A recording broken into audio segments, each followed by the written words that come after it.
Oh.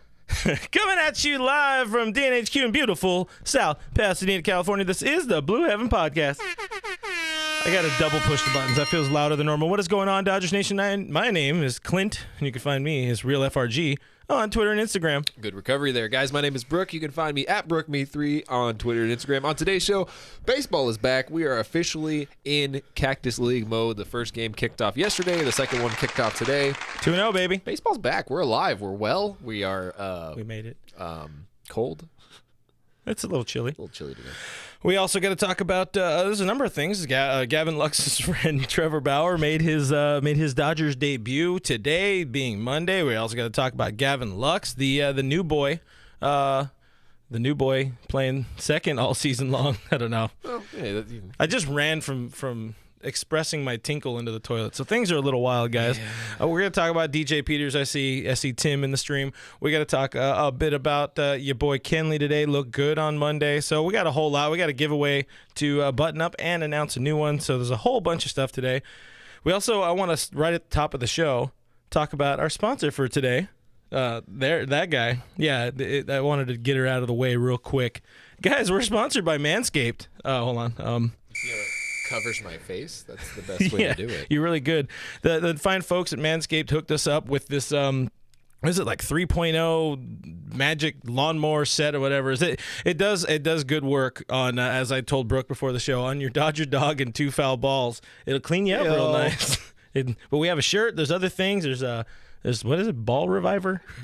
Ball toner? Ball toner. I think that's what they're using to put on baseballs nowadays to get better grip. I think that's the foreign substance. Oh. So Trevor Bauer is about that. About Trevor Bauer, life, yeah. Garrett Cole, Walker Buehler are all about it, and you can get it too. You get 20% off and free shipping using our code BLUEHEAVEN, all one word, BLUEHEAVEN at manscaped.com.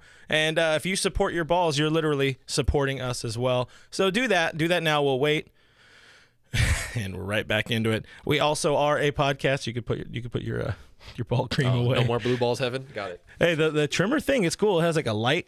So I don't know. I mean, tech has made it so far. In an emergency, you can just use it. I thought you just used like a scythe. Yeah, sickle. Anyway, Manscaped aside, we're also brought to you by us. Subscribe to us on YouTube.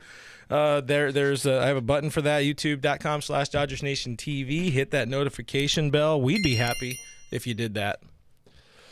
We would be happy if you did that. I wasn't paying attention. I was trying to figure out what the hell super hearts are, but I have no idea what's happening in the world anymore. Guys, don't forget this is a live stream, so make sure you drop into the chat. Let us know where you're repping Dodger Nation tonight. We want to talk to you. We want to shout you guys out right from the top. JG over on Periscope, checking in from the 909 IE. That's my hometown. That's my home of place of birth. We don't need to talk about. Actually, I was born in Orange County. We don't need to talk about bad things. No, yeah, IE's a good place to live if you know. If you don't live there, I don't want Roach to hear me talk poorly of his homeland. Anthony on Periscope says Manscaped. It adds to the spin rate. That's good. Yeah, I like a couple more. Solid. I think it feels louder than normal. I'm gonna turn us down. It's just you. Leslie Taylor, friend of the show, checking in over on Facebook, says, "Go Dodgers." Leslie, good to see you again. Hope you are doing well. Hey Charnay on YouTube says hey, which is funny because in her username it says hey. Hey. It's hey. The Frosty Dealer. Did you get the Frosty Dealer in there? Just a reminder that Dodgers are your 2020 World Series champions. Didn't Bauer talk about that today in his scrum, that it's legit, just like his Cy Young? Or the Frosty Dealer, does that mean he sells Wendy's Frosties? Yes. That's a good deal. 50 cents. Yeah, he was basically like, hey, everybody else got the same chance in 2020, so why is their World Series championship not legit? He was also at the same time defending his own interest, of course, when he's talking about his National Cy Young Award, but those two go hand in hand, I guess. Why not? Why not? Well, he personally calls it the Mickey Mouse Award, Mickey Mouse Cy Young. Yeah, he has merchandise for it and all that kind of stuff. I think he got attacked enough online to the point where if you keep making fun of it yourself, it's really hard for people who are against you to make fun of it. It's a good tactic, honestly. That's why I always make fun of my face. Yes, it's a beautiful face. Yep. But jumping into it, man, the game today, I mean, the Dodgers look back to normal, put up 10 runs in only, 7 innings, as they do. The bats were hot. They've only allowed 4 hits. Dodger pitching has allowed 4 hits all spring, 2 games. Granted. What are you liking so far to these boys in blue? Well, the funny thing is that they're getting it done with obviously people who are not going to be a part of the team probably in the opening day near future-ish, but they're also getting it done with a couple of guys who are. So I think guys like Zach McKinstry, a guy who's like right on the bubble, probably will make the team. There's a chance he doesn't. Obviously, guys like Matt Beatty, who are honestly running the risk of not making the opening day roster, which is a really interesting thing. But I think you're watching these games and you're just kind of laughing because you're like, usually in any spring training game, the 5th, 6th, 7th inning, you're starting to see guys that you've never heard of, people that you will never hear of ever again, which is also true for the Dodgers, but they're really talented dudes. And you're just sitting there like, holy crap, dude, this is such a deep organization from top to bottom. Like, obviously, we don't have a lot of names in the top 100 MLB prospects. We don't have a ton, but the guys that we are seeing are so fully developed, and that just speaks to the Dodgers development system, the way they focus on players, the way they hone in on specific talents and specific tools. Just really impressive. It's really fun to watch. Really enjoyed it in the first 2 games of this spring training, and I think it's going to be a lot of fun the rest of the month. Yeah, our air quote worst guy we've seen so far is that Garrett Clevenger. I'm going to go with Clevenger because there's an A in it. It's spelled Clevenger, but Roberts keeps calling him Clevenger, and so he's probably never talked to him. He has probably never talked to him. That's true. He doesn't sound like he talks to a lot of his He hit the struggle bus a little bit. He loaded the bases, was definitely getting squeezed in game 1, but he only walked out of it allowing a run because why not? He a beast. Yeah, why not?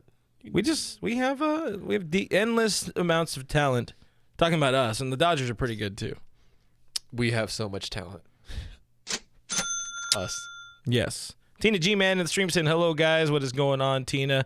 Aaron Riss on YouTube asking where is Ruiz? You want to let the fine people know? Kabert is still having issues with his visa, his travel visa to the U.S., so he is still not able to get here. He has to go from Venezuela, I think, to the Dominican to somewhere else. Probably Mexico is the route that they usually take, and then Phoenix, back to the United Arizona, States. on the way to Tacoma, Philadelphia, Atlanta, L.A., Northern California. That's true. That's true. The girls are warm up there. My sweet baby. Yeah. Keep on rocking anyways, us, baby. He is Sorry, not here guys. yet. There is no timeline for him, which 2 games into spring training is not a good sign. He was not going to crack the opening day roster anyways, but not a good sign for Keibert, who has consistently been behind throughout the course of his entire young career. He should probably start working on those visas a little earlier. It seems to be a reoccurring issue. Might help a little bit. A little bit. We'll get our guy on that, and their guys can talk to his guy, and etc. And we make no difference. We don't have a guy. I don't know that guy. Who's the guy? I have a MasterCard guy, but not a Visa guy. Yeah. I hate Bank of America, so maybe that's where he goes through. Today, the big one. Trevor Bauer made his Dodger debut. Looked a little overamped in the first inning. You could see that with the eye test. And Dave Roberts, the Dodgers manager, doing a little Eisen again. I haven't done Rich Eisen in a while. He said, he was overamped in that first inning, came back second inning. I don't know, man. I know you just moved, so I don't know if you have like internet or TV or running water. I got all those things going on, yeah. I got a nice little setup to watch games. You could definitely tell he was order with like a sheet over you. He was missing high in the first couple of batters, and then he kind of settled in, got his groove in. He said there were no nerves, no butterflies or anything like that. He's like, I didn't even really have an adrenaline boost except when apparently he channeled or was showing fastball to the hitter. And he did. I didn't notice it until the at least I saw one. But right, I didn't notice it till I see it. But he said that amped up his velocity a little bit, or his adrenaline a little bit. I didn't see it, but it was pretty clear. I mean, you can attribute to a lot of things. First batter of the season, first outing of the year, whatever you want to call it. Huge contract.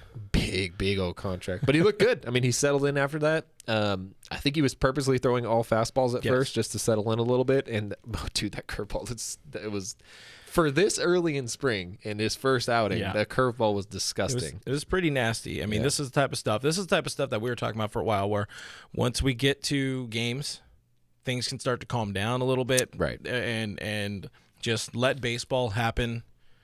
And, it's one start, a few weeks since he's signed.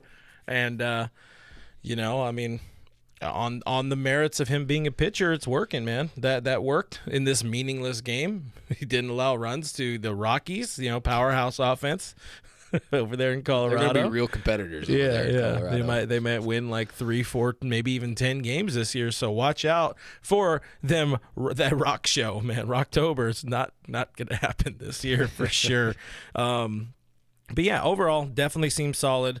Good mix of pitches in there. That second inning, definitely locked in. Only threw 10 pitches to get out of it. It looked for a second like he was going to do the strut. Then he was like, why am I going to do that in spring training? Spring training day one. Yeah. But all eyes were on Trevor Bauer, and he answered the bell at a time where usually in spring training you don't worry. You don't worry about the numbers. But when it's that amplified, when it's something that big, that important, all the money involved, the drama involving the offseason and his free agency and blah blah blah, you want to make that good first impression, and he did so. He did fine. He answered the questions afterwards. He's holding his vloggy cam, and you know what, we'll see what happens with that. I'm interested in seeing the first real Dodger vlog. I thought that was interesting. I want to see that angle because we know all of the names that are on the other side of that camera, and they are not made for TV. I want some hot Bill Plunkett action. Oh, yeah, Bill. I'm sure Bill was like, what the hell is going on? Maybe he'll get that same deadpan straight-on stare like you got of Bill accidentally that Probably, one time. yeah, where he's looking right into my soul, and I was like, oh, I'm so sorry, Billiam. He could see me. The other biggest name that happened today on the pitching side, Kenley Jansen. I mean, sure, your boy Catman do, Mr. Tony Gonsolin looked good. He got the job done there. Three hit flyouts to your boy DJ Peters. We're going to talk about DJ later in the show, so keep an eye out there. See a thumbs up, Blue Heaven from Dan on the stream. Appreciate you there on YouTube.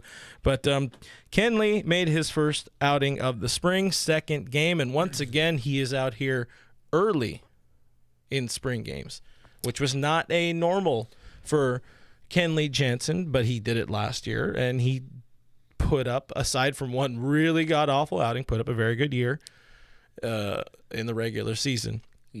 What did you like out of KJ 74? Did you happen to catch any of his velocity? No, because they didn't show it. I did not. No, I was looking around for somebody to. Usually a reporter, like, because there is usually you tweet it when we're there. When we're there, yeah, because I can see it. It is really. I will say, at Camelback Ranch, it is very difficult to see the radar gun up there on the scoreboard. There's a lot going on the Arizona scoreboards. They got to get the sponsorships in. Get grandma to Arizona.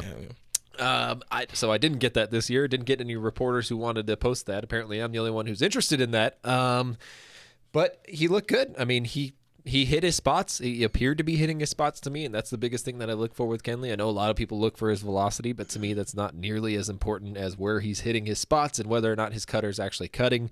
It's hard to tell from spring training angles if cut fastballs are actually cutting. So, I mean, I can't really tell you there. Dave says it cuts, but Dave is going to tell you that Dave is the proud mom whose son has never done anything wrong in his entire life.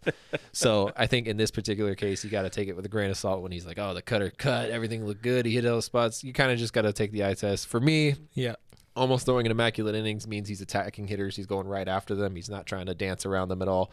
He looked like he got all the spots. Attacking. And I'm happy with that. I like what he's doing. I'm not gonna sit here and be like, this is his 2017 year. He's coming back. I mean, it's spring training day, his day one. So we have nothing to overly praise yet, and we have nothing to critique. It was a very good first outing. Again, against a very bad team. He threw one, I think it was like his first pitch. It was a cutter, inside cutter. It had a nice movement to it. He broke off one pretty nasty slider. Yeah. And that was one of the things we learned, that his throwing partner is Trevor Bauer. Bauer is a big guy in learning how to shape and maneuver pitches a certain way. So, you could say Kenley's pretty new to throwing that kind of breaking ball. He was learning it with, I think wasn't it Koufax a few years ago? They started working on it. Koufax, Rick Honeycutt. They were trying to get him to try to figure out if it's going to be a slider or a curveball, whatever the hell it's going to be. It's almost like a slurve. It's a true slider, but it curves down pretty hard.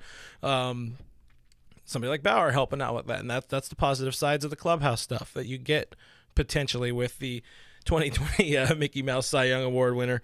But he checked off the boxes for me today. Kenley looked good. Dave agreed that he looked good. I was kind of, I wouldn't say thrown off, but I wanted to focus for real quick because as much as Dave praises his closer, like you're saying, he does have that mom mentality. he was asked about maybe last year the COVID that Kenley got kind of kicking him in the ass towards the end of the season. Did he run low on energy there? And as you noted just before we went live here, they've kind of avoided it. He did his best to avoid the question, but right. What was it? Snyder, our boy Jeff Snyder, told us was bringing that up on this show a couple weeks ago. If you guys missed it, check out Jeff Snyder on Blue Heaven, and also check him out on Locked On Dodgers every day. Mm-hmm. But that's something Kenley's going to be too proud to say that anything went wrong. And that's his style, but it could be a thing. So hopefully a year more, or I should say a few months more removed from all the problems coming up on a year, we get a better Kenley Jansen. It is a contract year as well. That's well said. I can't argue with that. No, not at all. We've said it in the past too. We've said it in the past couple of weeks, especially. But this year is unlike any other for Kenley Jansen in the sense of, number one, yes, contract year, but number two, this is the first year that he could be easily replaced with relative ease without any. I mean, he could be. This won't happen, but he could be cut from the team entirely, and it wouldn't make a difference to the Dodgers, in my mind, because of the talent that they have packed into the system, because of the number of guys that are already in the starting rotation that are going to be pushed back to the bullpen, which moves back everybody else, presumably.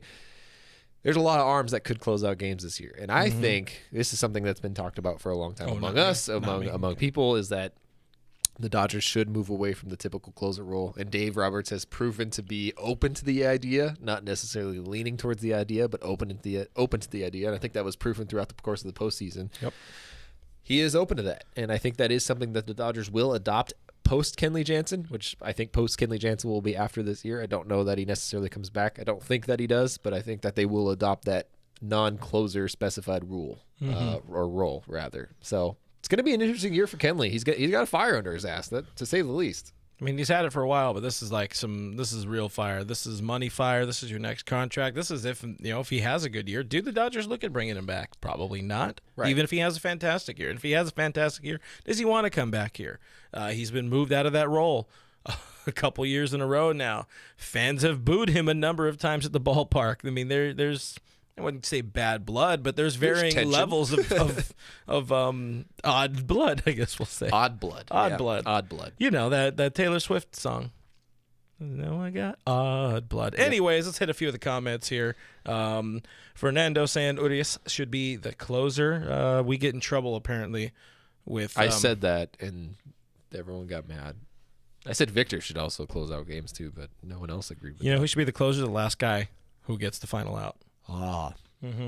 Whoever the hell wins it, that's I'm cool with that. Young Yi over on the YouTube, anxious to see Knebel and Brandon Morrow pitch. I'm very interested in seeing both of those guys. Knebel was a lockdown dude as recently as 2018. Was the Brewers closer when they were better. Yep. Blew out his elbow, came back, wasn't quite right. He admitted he's learning how to pitch again. Brandon Morrow had some time off, had some surgeries, feeling good. He says he's looking good, or they say he's looking good. If you were going to put some money on somebody, who's going to have the better year between Morrow and Knebel? I'm going to go Knebel on that one. It is odd that they haven't talked about Morrow in the last couple of days, like at all, which is interesting to me. But that's something that we'll have to follow up on tomorrow with Doc himself. Yeah, we only get so long with Doc each day. Yeah, that's true. It is complicated. But I don't know. Knebel is the guy who I've looked forward to from the moment that they swapped for him. I did not think that they were going to make a trade for him. I thought he was going to be non-tendered and they were going to have to fight for him, but worked out well regardless. I think he's got a lot of potential. I think that he could be back to his top form. I mean, it's always tough to say whenever you're coming back from any sort of injury, and he's coming back from a series of them and arguably a pretty bad couple of outings. But towards the end of the year, much better. Yeah. Looked a lot more sharper. And, I mean, Brandon Morrow to me is more of a question mark just because of the fact that he hasn't really pitched since at all. June of 2018?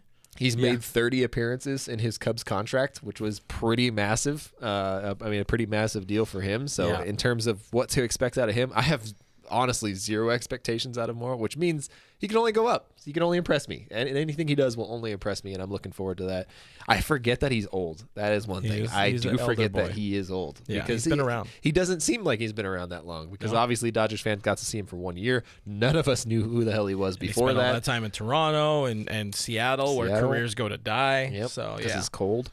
It's cold, and they try to make you start when you're a better reliever. Funny enough, it was noted that Mark Pryor with the Padres is the one who told Brandon Morrow, hey, you should probably look into being a reliever. And then all of a sudden he was kicking ass with the Padres. Dodgers went and signed him the next year at a minor league deal.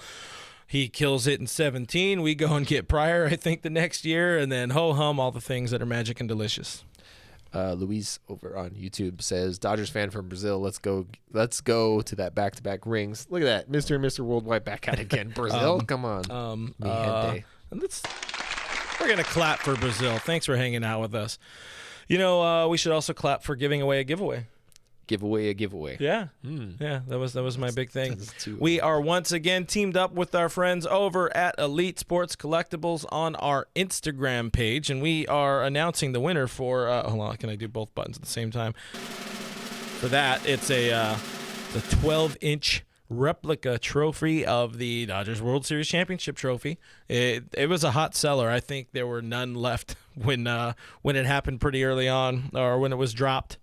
But yeah, we're announcing a winner. You got somebody? Clint, do you know how big 12 inches is?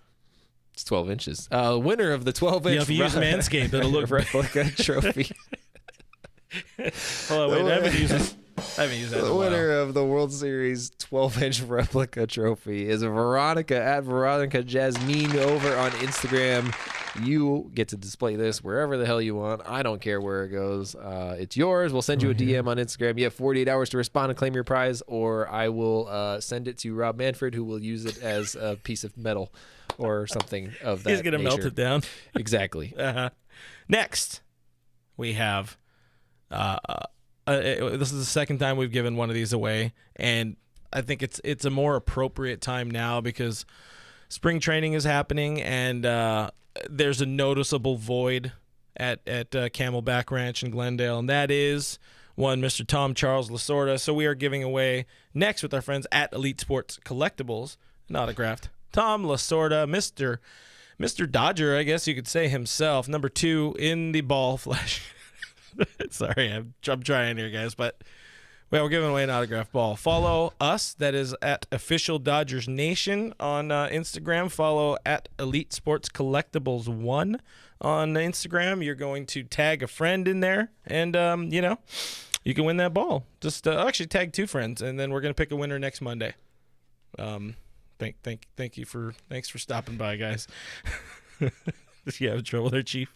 Yeah, Roach got me, man. He's the size of an average size World Series trophy. Guys, you really need to be in the comments for these things. Yeah, I don't know why you guys watch us. Just watch the comments. Our boy Doug McCain. It was fun with Doug last week. We're going to make sure we get Doug in here more often. Doug's in the stream saying Matt Davidson for closer. So, quick history lessons for everybody. Matt Davidson is an infielder. He's played a lot of third base over his career and other positions. And more recently, he's kind of dabbled in some pitching. I guess he's kind of coming to LA sort of as a two-way player, but not really, but kind of. They addressed it to him. That one's mine, right? And, media, I'm just messing with you. Go ahead. Media today asked him, like when every possible pitcher question in the world, it was the weirdest thing. Like I didn't expect him to dig in that much on like, have you thrown bullpens? How fast do you throw? What is it like? Dude, he's probably not going to make the roster, boys. Well, they're like, this is the only interesting thing about this guy, so we really got to dig into this side. They were like, hey, do you hit balls far? And he's like, yeah, sometimes. And they were like, okay. So, yeah, he was there. He hit the game-winning home run, the go-ahead home run in Game 1. I don't expect him to make the roster, and I don't expect him to make the roster as a two-way player, as a pitcher. Like imagine you're Tony Gonsolin and you're in AAA and you get some washed-up infielder taking your damn innings at the big league level. I might have some things to say. Big mad. Yeah. Big mad. At me, bro. At me. That is Goose with 4 O's 15 on He would Twitter be like, Instagram. trade me right meow. That's what he would say. Yep. Damn that. Tell people things. You know what? I'm letting you do the next transition. No, I like Transition lens. I like listening to you talk about nothing and everything all at the same time. I'm great at it, right? It's filling the void. Yeah, you're real good at filling the void, dude. Congratulations. Is that a All right, look. joke? I'm not gonna make it through this show. Look, guys. Gavin Lux had a bad year last year. Ooh, wait. You have a thing for that. Why would you not press the button? Because I'm faster than the button. That's true. You're faster than the button. There's no sugarcoating. 2020 was a really shite year for Gavin Lux. He was late to summer camp. Maybe COVID related, maybe not. He didn't really want to tell anybody why he was late to camp. And that's his own personal business, and we won't bother him with that. But obviously, the late arrival hurt him. He didn't start the year with the team. He fell way behind. He looked lost in his first couple of summer camp games. The few that he actually got to play in looked bad, like really bad. Yeah. We talked about it a lot. He responded to us. It was a back and forth. We have now since settled our disagreement, and we are now buddies, sort of. Yeah, we're But friendly. I mean, He gets it. He didn't look great. I mean, there's a lot of things about him that were working against him. He admits, like, hey, I just had a really bad year. A lot of things were working against me. But he talked a little bit with our friend David Vassegh about just kind of the bad taste that the season left for him last year. Thinks he's working on what the offseason did for him, how he reset himself and restarted. And I think we're going to see good things out of Gavin Lux in 2021. Let's hear Gavin talk about it himself. How would you describe the vibe in spring training for you this year compared to years past? Yeah, I think this year, I feel like me personally, I have a little more to prove, I think. Obviously, 2020 was not a great year for me personally. So I think I have more to prove now, and I want to go out there. I'm anxious to start playing. I think I kind of have a bad taste in my mouth a little bit. So I'm looking forward to starting.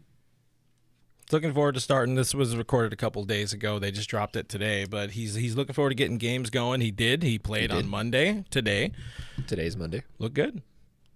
He did. He Looked went out smooth. The fact for me, and this was a big thing, he went after the first pitch and it was a strike, and he hit it and got a base hit off of it. That was a really good sign for me because last year, specifically in the few plate appearances that he got, I think he only ended up with like 60 at bats or something like that.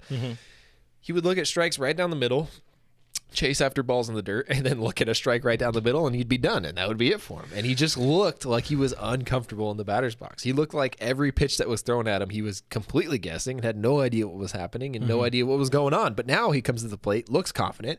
His stroke looks pretty solid, mechanically sound. Yeah. I think Dave Roberts has talked in the past where he's like, hey, there's a lot of parts to Gavin's swing.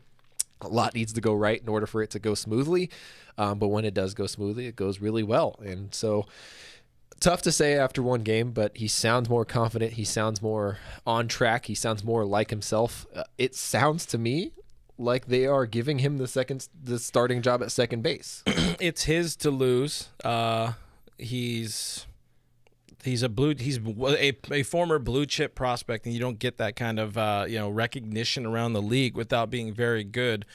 He makes this team better. He gives Chris Taylor the opportunity to fill both the Chris Taylor and the Kike Hernandez role. Right.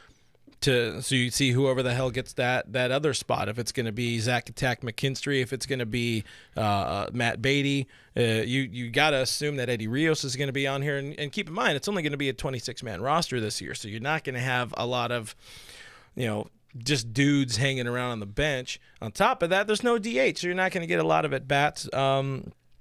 Bouncing around. You're going to see, probably there's going to be like two spots. You're going to, spell JT a couple times a week maybe, and used not as a true platoon, but used the left field spot between Pollock and a few of those other guys. But when you're looking at Lux, yeah, I mean, it feels like it's kind of right to say it's his job to lose, and it should be that way, because if not, if he doesn't win it, you just plug in CT, and then if he does, all right, cool. That's what you want. You want that. He's a speed burner. He can play up the middle if his throws are right. And apparently he was working out all offseason at Dodger Stadium, and not all, but most of the offseason at Dodger Stadium on some of that stuff. So before we get to your points, let's go. Yes. Throw more back to Gavin Lux. Yeah, I think just working out at Dodger Stadium and being around Brandon McDaniels every day, Rob, our RVS, our hitting coach, other players. Chris Taylor's out there. I mean, it's a better opportunity to be with guys who you're going to be with during the season, guys who are really smart, who care about you getting better. So for me, it was kind of a no-brainer to be out there and getting my work in and being with the coaches that I'm going to be with, obviously, this year and in the future. So, yeah, speaking of the coaches, Dino Ebel was too. Oh my God, he was hitting me ground balls. We were grinding. He was throwing me BP. Can't forget. I'm actually sorry. I forgot about Dino. Dino's out there grinding too. Don't forget Everybody. The shout out, man. Yeah, I can't forget Dino. He was the one telling me how great you looked out there. He's the one he was throwing BP like every day, hitting ground balls every day. So I can't forget Dino. I'm sorry. We won't forget him. But not only does he help you the baseball wise, Gavin, how much does he help you get pumped up and the confidence every day in everything that you do? Yeah, absolutely. I mean, he's such a positive human being, and just him hitting ground balls, and then after just going through it and talking about it, and he definitely has a way of making you feel really comfortable and making you feel more confident in being yourself. So I love Dino to death, and he definitely gets out there and grinds with us. So he's the man. I mean, we all love Dino to death. Yeah, oatmeal Dino, hell yeah. Oatmeal Dino. Yeah. But that's, to me, that's great to hear that he was out there. He was putting in work at Dodger Stadium. He acknowledged that it was a bad year, and it looked like it humbled him. Yeah, I mean, he's one of those guys that's just been so good at every level that he's ever played at, and with that comes a lot of different things. You get a little bit of an ego boost that comes along with it, and sometimes that turns people into a dick. I mean, it's just going to happen. I'm not saying that's what happened with Gavin Lux in particular, but when you really get knocked back to the ground and knocked on your back and realize, like, hey, I actually have some work I got to do, I think that makes you a better player overall. When you get to face that sort of uphill battle and challenge that really makes you question, like, hey, what is deep down within me? I have to dig for this. Like, do I have this in me? And I think that's what happened to him this offseason. I think he had to look back and be like, look, I mean, I was like a 400 hitter at the minor league level. Like, I'm that good of a ball player, and everybody knows that. I know that. But am I that good at the big league level? I think that it's going to be really good for him to have that rebound. I think going through that obviously sucks, but I think long-term it's going to be good for him and good for his career. I've already said it before. I think he's going to be one of the top second basemen in the league this year, and I got a lot riding on that. Obviously, if it goes wrong, no big deal with me. I didn't lose it, but yeah, I can see that. It's Gavin Lux season. This is his time. Yeah, and if not, that's it. I don't see him getting another opportunity with the boys in blue. Usually it's if you stretch it out to 3 different seasons, you can give that wash in 2020. I think Tim Neverett said in game that Lux had COVID last year. That was never actually announced by him or the team. That's just people have speculated as much. We're not going to say he has. I always avoid saying he did, but I mean, part of it kind of lines up. Things just never really worked out for him, and it was a constant uphill battle for him that he could never get out on top, and especially in such a short season. And you get somebody like Max Muncy, who while the power was still there, he did knock 12 dingers. The bat to ball wasn't there, but he's earned that leash, and that's why he stayed in the games, and eventually it paid off in the World Series. But Lux talked to Dave Vassegh, and by the way, shout out to our friends over at AM570 for hooking us up with those videos. Make sure you follow them on Instagram. It's at AM570 LA Sports, I believe is the full thing. You guys know them, and if not, just search it. You'll find it on our Instagram as well. But he had noted something that I completely forgot when I did a plug for AM570, because I want to make sure people are following them. They're going to be doing good stuff all year. But, yeah, Lux, etc. Kevin points out that Lux will win the Not Quite Rookie of the Year in 2021. It's a damn good award. Kevin. It's one of the finest awards. Congrats on your house, by the way, Kevin. Kudos. No bitch-ass house. No, it's like zero reason. What's going on, Kev? Good to see your name through his mouth. Anyways, my mouth. Yes. There's opportunity for Gavin to make a big difference. He's not in that bucket of dudes like McKinstry or Beatty or even Eddie Rios that are fighting for a spot. I think he's fighting for a starting spot, not just a roster spot. Right. And he had talked about it today also with Dave, saying like somebody's got to step up. We all have something to prove. All of them do have something to prove, and you hope that Lux does figure it out with this spring. They have 27 more games to figure it out. 31 days as of now to opening day. Shout out Brandon League for number 31. Dave talked about Gavin after the game, so let's hear a little bit about from Dave about Gavin. I think with Gavin, it's a natural progression. I think that's one part of it. He had a really good winter, and the start has been really good. The consistency of his work. You have to understand that there was a 10-day, 2-week, 3.5-week layoff, intermittent of spring training and spring training 2.0. So that puts a guy behind the 8 ball, but he's worked real hard to be consistent, and he's in a good spot. Did he need to change anything about his swing, or was it just a matter of refining? I think it's more of just, all he's known is consistent playing time, consistent work, and there's a lot of things going on with this swing as far as timing. And the more consistent he plays, bodes better for him in the batter's box. And so I don't think there was much of a mechanical change. Do you think there was a mechanical change? Look, man, I don't know anything about baseball, so good call. Yeah. I mean, he looks good. He looks confident. The stroke is there. We all know the talent's there. That's never been a question. It has never been the question that the talent is there to whether or not he's going to be able to execute it throughout the course of the year. The Dodgers are in a really unique position to where they don't need Gavin Lux.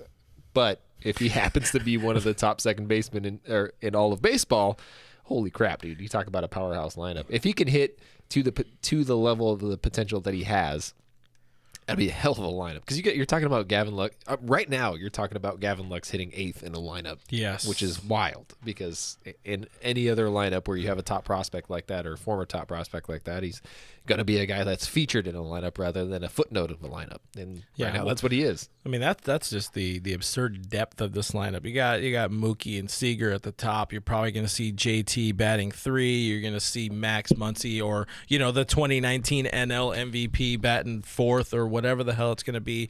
Where do you bat Will Smith? Where do you bat somebody like Lux? Where do you bat somebody like AJ Pollock, who by the way was tied for the team lead in homers last year? 1 or 2 off from the NL lead in homers.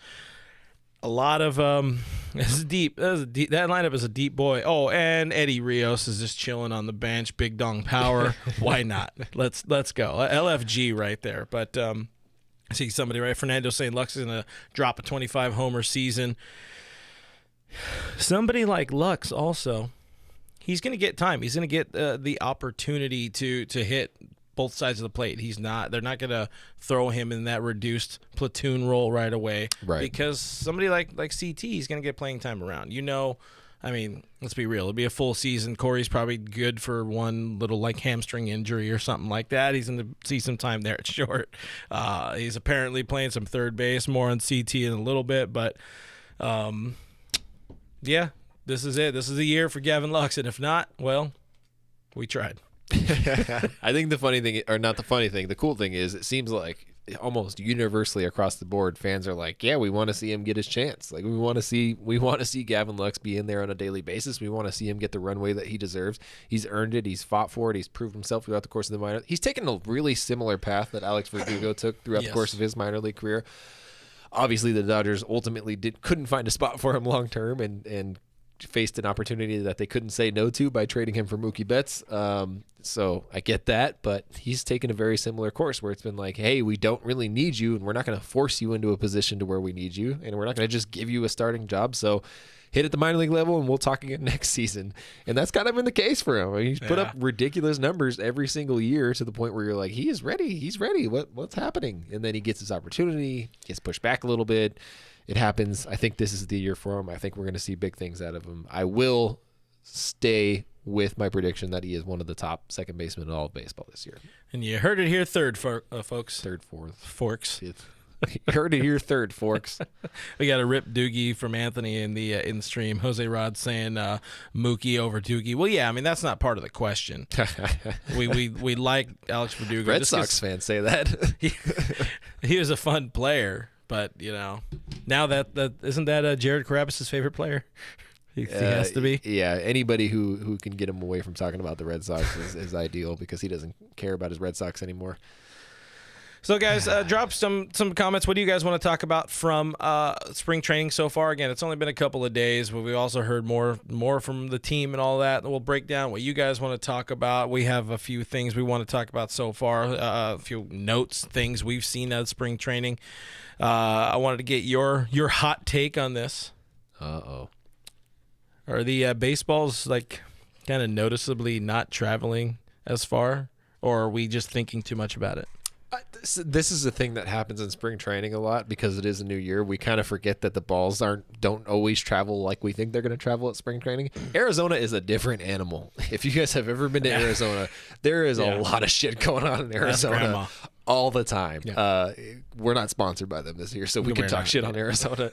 There's a lot happening. It is a rough place to be. It's hot as hell sometimes. The wind tends to gust, not just like it's a windy day. It's like a still day, and then there's a giant gust of wind out of nowhere, and you're like, what was that? Plus, there's this fish restaurant on Yelp that says it's open 24 hours, and that was a lie. It's not. It's called OK Fish. OK Fish. It's called OK Fish. Not 24 hours, not cool, not a sponsor. So I've heard the conversations of, hey, I feel like one of the balls hit off of Trevor Bauer, in my mind, was going to go out.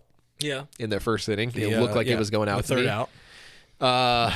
Brilliant route from Luke Raley, I think it was in left. I don't know who it was. Rough day out there, man. Rough day with the wind. It's tough to track it down. But I don't know. We're still going to have to, and as Anthony points out, Arizona is Satan's armpit. It's either that or Barstow. I'm not sure which one it is.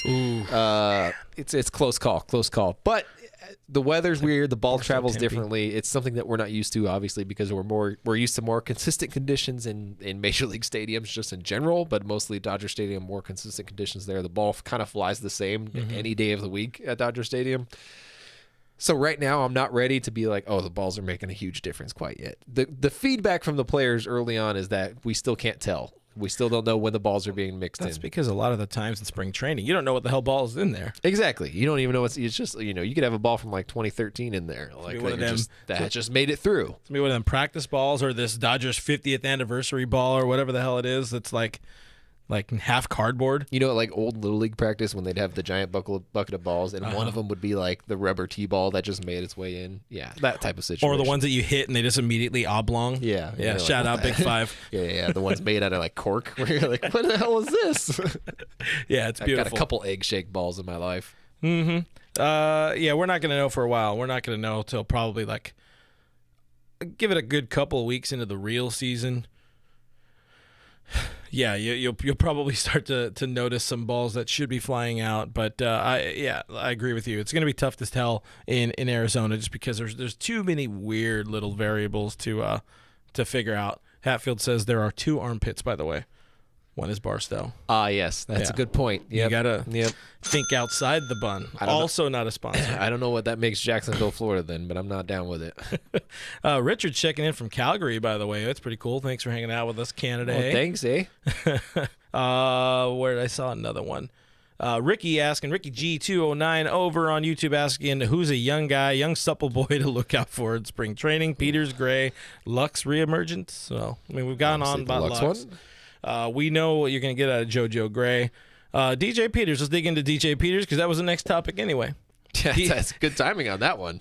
I want to open DJ Peters talk by saying I think if anything else, there's nothing I don't know how to set this up right. I want DJ Peters to be a big leaguer just because I want a player on the team I can call Deej. Deej, because it's just it's such a stupid name to call somebody Deej. But it's also it's a really good baseball name. What's going on, Deej? Leslie points out that Dino's from Barstow. I hope Dino. They don't eat oatmeal at Barstool. Sorry, Dino. Didn't mean to. I just want him to be a big leaguer because of the fact that he would be one of the biggest big leaguers in the world. He is. Aaron Judge is a big dude, but I think DJ Peters is bigger than Aaron Judge.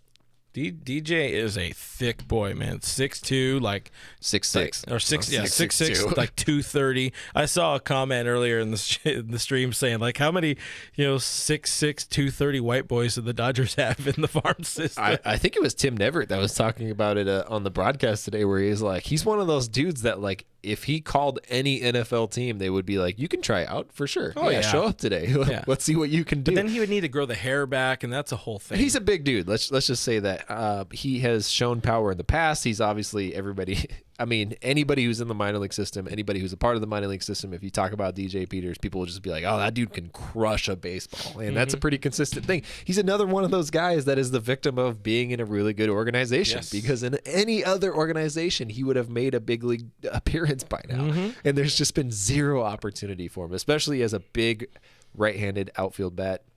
With not a lot of speed, but I mean, he made that pretty sweet diving catch you today. saw it. He's got decent enough wheels. He could make things happen. Something is happening. There's noises coming from My somewhere. Apple Watch said I needed to talk to you. That's what it said, pretty much. Well, let's have a conversation. want We got it. a live caller. Go for was it Crazy Ira and the douche caller? DJ made some really nice plays in that wind, mind you. And center field. Center field is definitely one of the more wonky spots at Camelback Ranch. You see some interesting plays, and he made them look. He's made all plays so far look pretty clean. I will proudly say that I was the guy who put Peters on people's radar this year, asking Doc a couple days ago, and Dave noted he really does hope to see Peters make his debut in 2021 here. This is the most prime real estate he's going to get to at least get that cup of coffee. He's not buried by Jock anymore. He's not blocked by Kike and his versatility anymore. Yep. There's that need to have that right-handed bat, a right-handed power bat, somebody just to change it up, because there's a lot of left-handed bats that are kind of projected for that bench. So there's a lot of things to really like about him, and you don't need him to be a 300 hitter. If you have a bench guy, if he could be the next Scott Van Slyke on the and I know Roach is going to enjoy an SVS shout out, but if he can be the next Scott Van Slyke on the bench, teach him a little bit of first base while we're at it, hell, why not? Works out. He struck out 192 times in Oh yeah, 2018. dude K's like a mofo, man. The dude strikes out a lot. Big power, big K's, big kid. Yum, yum. Yeah, he does everything big, that kid does. DJ. Somebody asked us in the stream how tall we are, because I think we were talking about DJ's height. We are like 4 feet. Yeah, we're about this tall. I guess you guys only ever see us sitting down. Yeah, I'm about this tall. I don't in the have morning, feet. I'm maybe like this tall. Yeah, That's a good point. Yeah. Stretched out. I was thinking about it. The next desk, Gary and I saw Gary earlier today, guys. But He's alive. Gary is alive. He's working hard. I'm thinking the next desk we do a stand-up. We have a stand-up desk. Standy desk? Yeah, no, stand-up. Like, we're going to be like, what's the deal with peanuts? Like that. Yeah, that's it. Stand-up. Okay. Anyways, terrible show. Appreciate you guys hanging out. Dave, continuing on, DJ, praised now I think twice in a few different days, praised the hell out of DJ Peters' work ethic.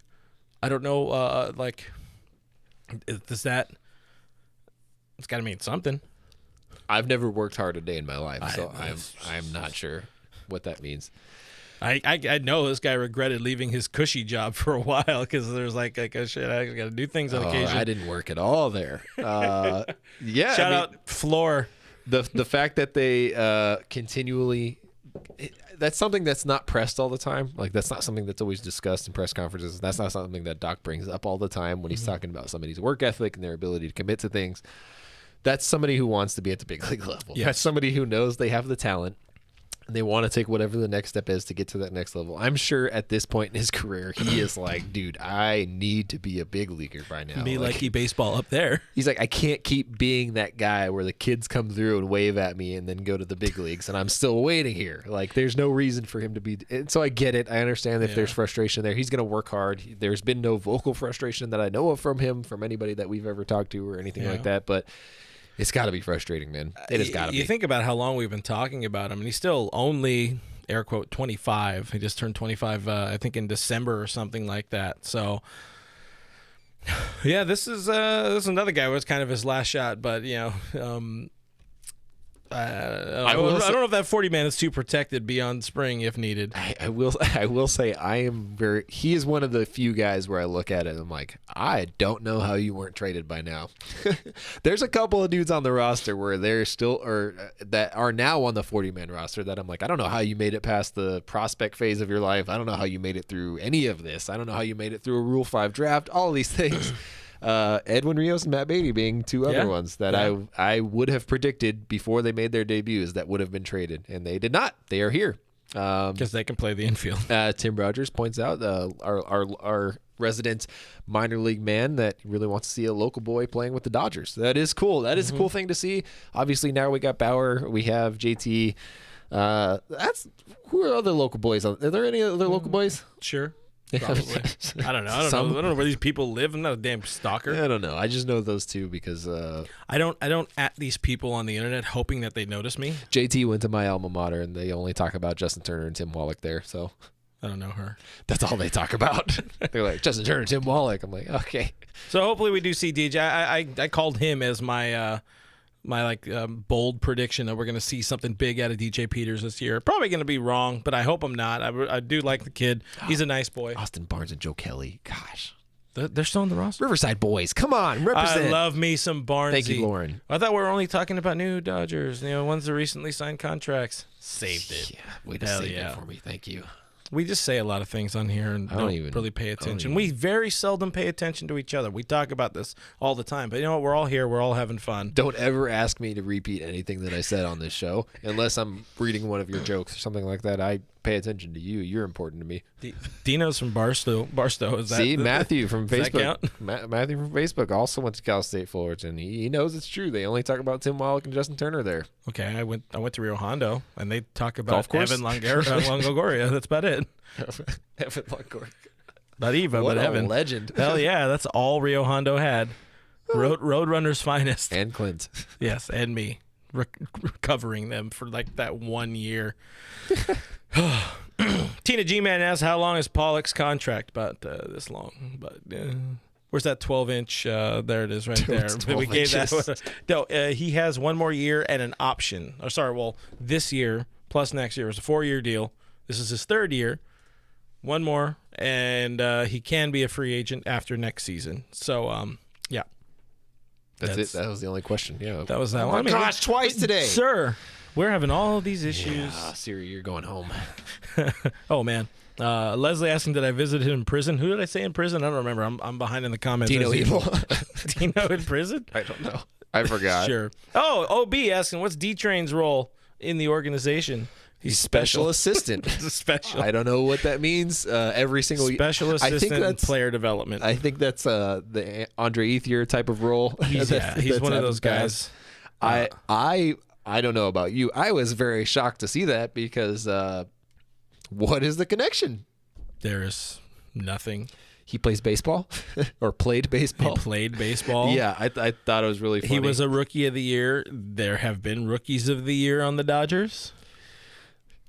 It's so cool, man. Anybody who's old enough to have watched Dontrell in his heyday, that dude was fun. 2003 Dontrell? That dude was fun to watch play baseball.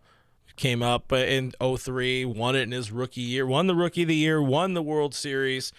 Dude, the dude could slug, too. He was like the OG left-handed mad bum, too. He could hack. Dude could rake. But, yeah, he's a cool guy. He's a fun guy, too. Like, he's a personality. So I hope they give him something. I don't think it's going to be very front-facing. No. I would love for that just because I think people deserve to see some Dontrell Willis in their lives on the daily. But still to have somebody like that talking to your younger minor league dudes, that's cool. That's cool. That dude's a guy, man. That guy's a dude, whichever way you want to do it, however still you want to does order a lot of stuff.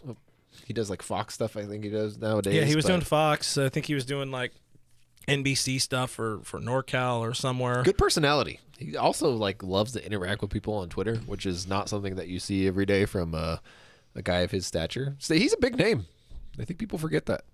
I think I like that people think we're drunk. No, we're just It's just our personalities, dude. guys. You have no idea how long of a day it's been. Man, today has been a week. We were talking. I texted this guy earlier today at like noon, saying I cannot wait for that show beer today because we just. Gary's also messaging us during the show, so that's good.